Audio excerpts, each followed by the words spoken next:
The symptoms of our psycho-spiritual illness are the wars, terrorist attacks, artificial or man-made disasters, and leader figures. As long as the people remain oblivious to their inner drives and inner nature, they will always fail to recognize why these events take place and why these figures rise to such powerful positions.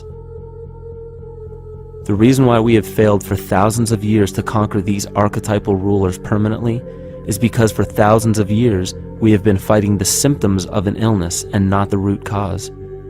For every corrupt government that falls at the hands of a revolutionary, oppressed people, two more will rise in its place every time. Because the root cause of a corrupt government does not exist in the individual leading that government. It exists within the psyche of every individual. Because an unaware host to a deadly parasite will do anything to avoid accepting his own incapacity for freedom.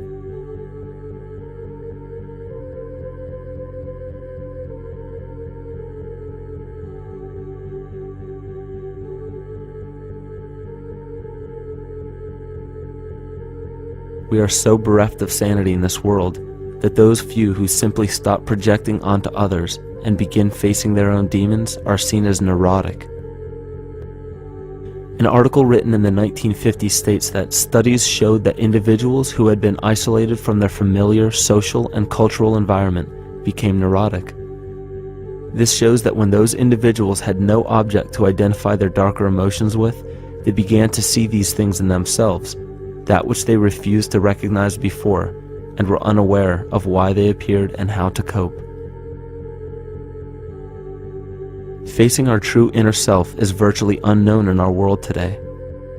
This is why no matter how many civilizations rise and fall, it is our collective consciousness that creates our governing apparatus, not individual people.